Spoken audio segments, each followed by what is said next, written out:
Dad, I'm asking you not to bring your girlfriend. I don't want Mom to get upset. I need this day to be peaceful. Please, come alone. I agreed.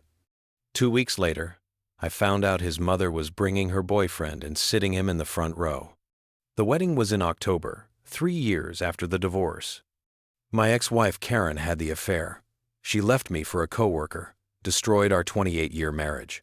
We told the kids it was mutual. I thought I was protecting them. Maybe I should have fought harder for the truth. Maybe I should have fought harder for a lot of things.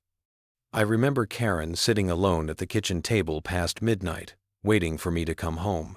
After the first few years, she stopped looking up when I walked in. I always thought she understood. Now I'm not so sure. I met Jennifer 8 months after the divorce was final. She's kind, patient, but sometimes I wonder if Karen was right. Maybe I did move on too fast. Maybe that's why the kids struggled with her. We'd been together 2 years when my son Michael got engaged. 2 years. Karen's new boyfriend? They started dating that spring. But Michael called me in July with his request. He was nervous, apologetic. He said Karen was still healing, that having Jennifer there would create unnecessary tension on his special day.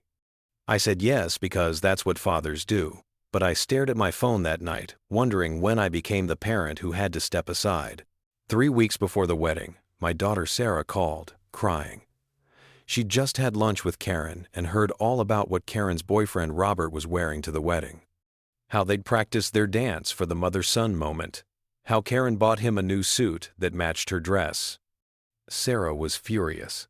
She hadn't known about Michael's request to me. Neither had anyone else. I called Michael. The silence on the phone lasted forever.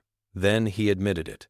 Karen told him it would look bad if I brought someone new while she was still single. But then she started dating Robert. And Michael didn't have the courage to call me back. He just hoped I wouldn't find out. Jennifer told me to skip the wedding. We fought about it. She started pulling clothes out of her closet, not to pack, just to do something with her hands. I can't do this anymore.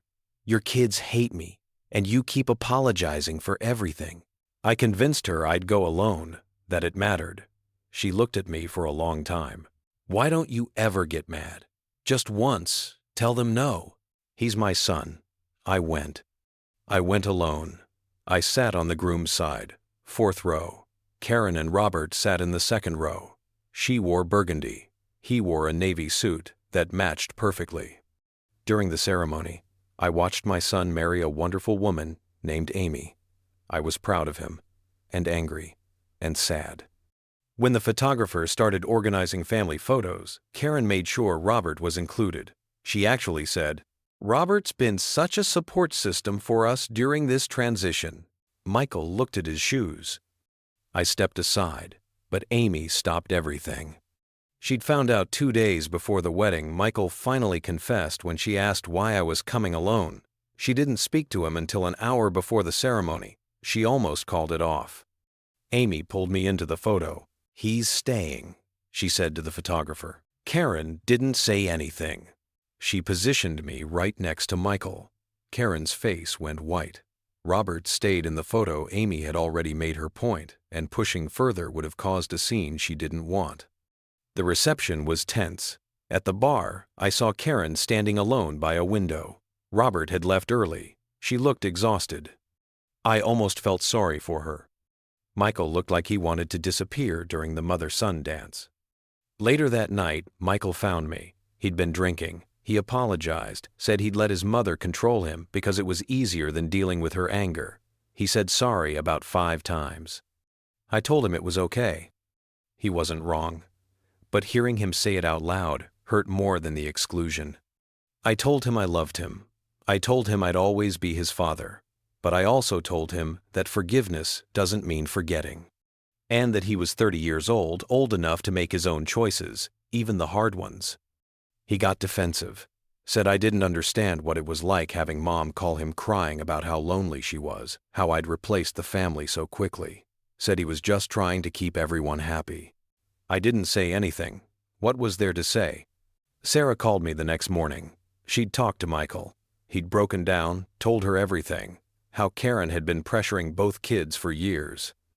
How she'd threatened to skip the wedding entirely if Robert wasn't included in everything. 3 months later, Michael and Amy invited Jennifer and me to dinner.